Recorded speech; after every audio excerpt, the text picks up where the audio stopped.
आणि एक महत्त्वाची बातमी समोर येते। निलंबित PSI रणजित कासले याला बीड पोलिसांनी ताब्यात घेतलेला आहे। या क्षणाची मोठी बातमी आपण बघतोय। पुण्यातील स्वारगेट परिसरात असणाऱ्या हॉटेलमधून आज पहाटे बीड पोलिसांनी कासलेला ताब्यात घेतलाय। काल दिल्लीवरून पुण्यात आल्यानंतर कासले पुण्यामध्ये होता। पुणे विमानतळावरती काल रणजित कासले यांनी पुन्हा गंभीर आरोप केलेले होते। पुणे पोलिसांकडे सरेंडर होऊन बीड पोलिसांकडे अटक होणार असं रणजित कासले यांनी सांगितलं होतं। मात्र आज पहाटे रणजित कासले मुक्कामी असलेल्या हॉटेलमधून बीड पोलिसांनी कासलेला ताब्यात घेतलाय। अभिजित पोते आमचे प्रतिनिधी अधिकची माहिती देत आहेत। अभिजित, रणजित कासलेला पोलिसांनी ताब्यात घेतलेला काय अधिकची माहिती आहे? नक्कीच आपण पाहतोय की बीड पोलिसांच्या एका पथकाने काल रात्री पुण्यात ही सगळी कारवाई केलेली आहे। खरं तर काल उशिरा दिल्लीवरून रणजित कासले हा पुण्यात आला होता। पुणे विमानतळावर पत्रकार परिषद घेत माध्यमांशी संवाद त्यांनी साधला होता आणि अनेक आरोप धनंजय मुंडे असतील किंवा वाल्मिक कराड असेल यांच्यावरती अनेक आरोप जे आहेत ते कासलेंनी केले होते। याआधीही अनेक आरोप केले होते, पण काल 10 लाख रुपयांची जी त्याच्यानंतर मी आता पळणार नाहीये, मी पुणे पोलिसांना सरेंडर होणार आहे आणि पुणे पोलिसांना विनंती आहे की मला बीड पोलिसांच्या स्वाधीन करावं, मला अटक व्हायचंय असं विधान जे आहे ते कासले केलं होतं। विमानतळावर निघून तो स्वारगेटच्या एका हॉटेलमध्ये मुक्कामी होता। खरं तर आज सकाळी तो स्वतः बीडला जाणार होता किंवा पुणे पोलीस आयुक्तालयात स्वतःला सरेंडर करणार होता, पण त्या आधीच काल मध्यरात्री बीड पोलिसांचं एक पथक जे कासलेच्या मागावरती होतं, त्या पथकाला जी माहिती आहे ती मिळाली होती की कासले स्वारगेटचा जे सुंदरम हॉटेल आहे त्या सुंदरम हॉटेलमध्ये मुक्कामी आहे आणि काल रात्रीपासून जवळपास 1 ते 2 पथक पुणे पोलिसांचे देखील काही पथक कासलेच्या मागावरती होते विमानतळापासून। आणि त्यानंतर ज्यावेळेस हे कन्फर्म झाले की तो सुंदरम हॉटेलमध्ये मुक्कामी आहे, त्यानंतर आता बीडच्या एका पथकानं त्याला ताब्यात घेतलेला आहे। सध्या पोलीस जे आहेत ते बीडला घेऊन निघालेल्याची प्राथमिक माहिती जी आहे ती सूत्राकडून मिळालेली आहे। कारण 1:30 ते 1:45 वाजता कासले हॉटेलवरती आला आणि तिथून पुढच्या अवघ्या 1 तासात कासलेला पोलिसांनी ताब्यात घेतलं होतं। म्हणजे ही कारवाई जी झाली आहे ती पहाटे 3 ते 3:30च्या सुमारास झालेली आहे। पहाटे रणजित कासलेला बीड पोलिसांनी ताब्यात घेतल्याने आता हे पथक जे आहे ज्यांनी ताब्यात घेतले ते आता बीडच्या दिशेने निघाल्याची प्राथमिक माहिती मिळत आहे। आता पुढील कारवाई काय होते? खरं तर बीडमध्ये कासलेवरती एक अट्रॉसिटीचा गुन्हा देखील दाखल करण्यात आलेला आहे। पोलिसांना चॅलेंज देऊन तो तिथून फरार झाला होता, पण आता पुढची कारवाई नेमकी काय होते आणि पुढची कारवाई काय होते पाहणं अत्यंत महत्त्वाचं असणार आहे। धन्यवाद अभिजित या सगळ्या सविस्तर माहितीसाठी।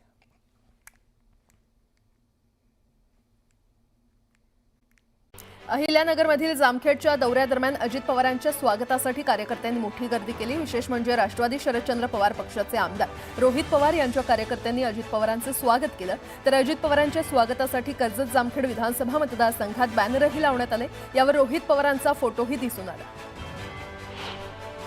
अजित पवार मतदारसंघात आले याचा आनंद आहे। माझे कार्यकर्ते दादांच्या स्वागताला नाही तर अनेक कामं अपूर्ण आहेत त्याबाबत पत्र द्यायला गेले होते। माझे लोक तहानलेले आहेत, उपमुख्यमंत्र्यांनी प्रश्न सोडवावा एवढीच अपेक्षा आहे असं रोहित पवार म्हटले।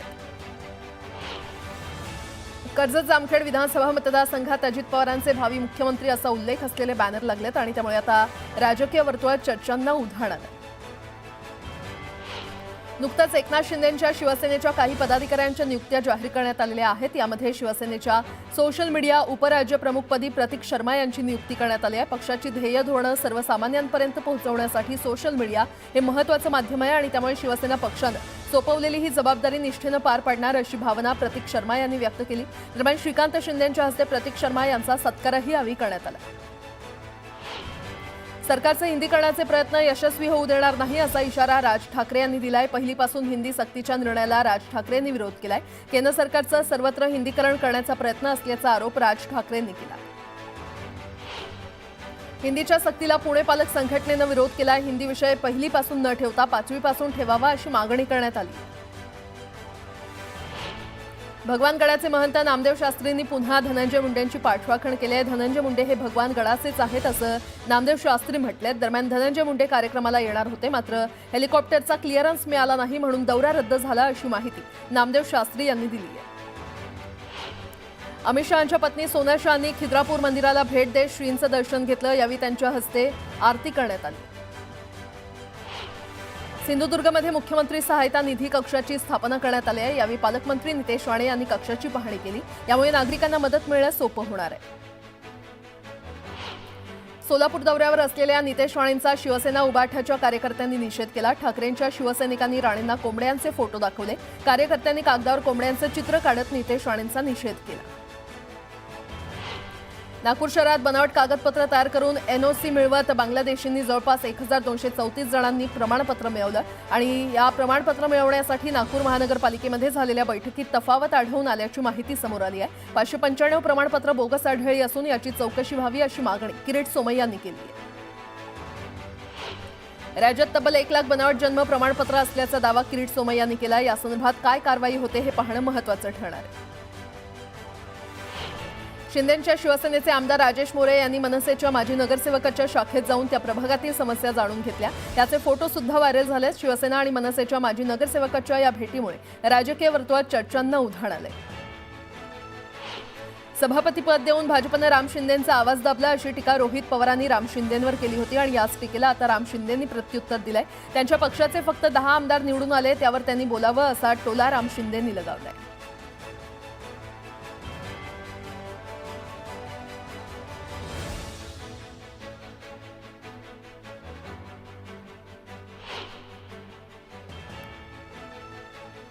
पुण्यश्लोक अहिल्यादेवी होळकरांच्या कार्याला शोभेल असं स्मारक अहिल्यानगरमध्ये उभारणार आहोत. त्यासाठी अर्थखातं आपल्याकडील निधी कमी पडू देणार नाही अशी घोषणा उपमुख्यमंत्री अजित पवार यांनी कर्जत जामखेडमधून केली.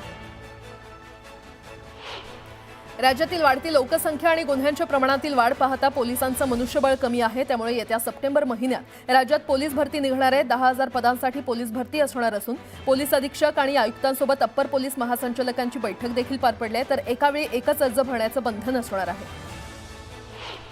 पुण्यात मोगरा महोत्सवाच्या निमित्तानं श्रीमंत दगडूशेठ हलवाई गणपतीला विविध रंगी फुलांनी सजवण्यात आलं. यावेळी लाडक्या गणरायाचं रूप डोळ्यांमध्ये साठवण्यासाठी पुणेकरांनी मोठी गर्दी केल्याचं पाहायला मिळालं. सिंधुदुर्गातील सावडामध्ये ग्रामपंचायतीमध्ये भ्रष्टाचार होत असल्याचा आरोप केल्याच्या रागातून नैना सावंत आणि वैभव सावंतांना मारहाण करण्यात आली आहे. उपसरपंचानं ही मारहाण केल्याचा आरोप होतोय. तर पोलिसांनी या प्रकरणात हस्तक्षेप केला नाही आणि सिंधुदुर्गाच्या बीडच्या दिशेनं वाटचाल होते. तर असा आरोप वैभव नाईक यांनी केलाय. याबाबत 7 जणांविरोधात गुन्हा दाखल केला असून कुणालाही अटक केलेली नाही. यावल तालुक्यातील डांभुणी या गावात बिबट्याच्या हल्ल्यात मयत झालेल्या मुलीचा मृत्यू झालाय. यावेळी आमदार चंद्रकांत सोनावणे यांनी पीडित कुटुंबाची सांत्वनपर भेट घेतली आणि यावेळी वनविभागाच्या दुर्लक्षामुळे ही घटना घडल्यानं वनविभाग कर्मचाऱ्यांची चांगलीच कानउघडणी त्यांनी केली. जळगावच्या कसगाव शिवारातील बांबू शेतीमध्ये शॉर्ट सर्किटमुळे आग लागली होती. ही आग इतकी भीषण होती की शिवारातील 5.5 एकरवरील बांबू जळून खाक झालाय. यात शेतकऱ्याचं लाखोंचं नुकसान झालंय. राज्यभरात उन्हाचं प्रमाण वाढल्यानं नागरिक हैराण झालेत. मालेगावात तापमानानं 43 ओलांडलेले आहेत आणि त्यामुळे दुपारच्या सत्रात रस्त्यांवर अघोषित संचारबंदी लागू केल्याचं चित्र पाहायला मिळत आहे. अशातच उन्हापासून दिलासा मिळावा यासाठी नागरिक शीतपेयाचा आधार घेतात आणि त्यामुळे उन्हाळ्यात शीतपेयांच्या मागणीमध्ये वाढ झाली आहे. स्वारगेट एसटी स्थानकात शिवशाही बसमध्ये तरुणीवर अत्याचार करणाऱ्या दत्तात्रय गाडेविरोधात लैंगिक अत्याचार प्रकरणी 813 पानांचं आरोपपत्र न्यायालयामध्ये दाखल करण्यात आलंय. गुन्हा घडल्यानंतर 52 दिवसांनी आरोपपत्र दाखल केलं. पुणे पालिकेत एकामागोमाग एक गैरव्यवहाराची प्रकरणं समोर येत आहेत. मस्जिदीतील ठेकेदाराच्या भल्यासाठी कोट्यवधींच्या निविदा काढल्या जात आहेत. तसंच प्रशासक काळात अनेक गोष्टी चुकीच्या पद्धतीनं होत असल्यानं पालकमंत्री अजित पवारांच्या उपस्थितीमध्ये बैठक घेतली जाईल अशी माहिती चंद्रकांत पाटील यांनी दिली आहे.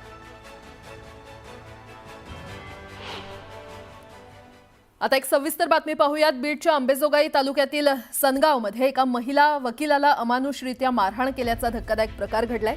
तक्रार केली म्हणून मारहाण केल्याचा आरोप या महिला वकिलानं केलेला आहे आणि या गावातील ध्वनी प्रदूषणाची तक्रार का केली असा जाब विचारत सरपंच आणि इतर व्यक्तींनी तिला मारहाण केल्याचा आरोप पीडित महिलेनं केलाय. या घटनेतील आरोपींवर अद्याप गुन्हा दाखल झालेला नाहीये. बीडमध्ये घडलेल्या या घटनेनं पुन्हा एकदा खळबळ माजली आहे.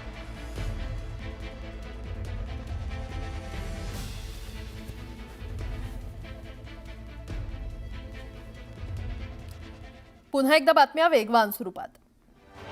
नाशिक जिल्ह्यातील त्र्यंबकेश्वर ज्योतिर्लिंग मंदिरातील व्हीआयपी दर्शन तिकिटांच्या काळाबाजाराचा प्रकार उघडकीस आलाय.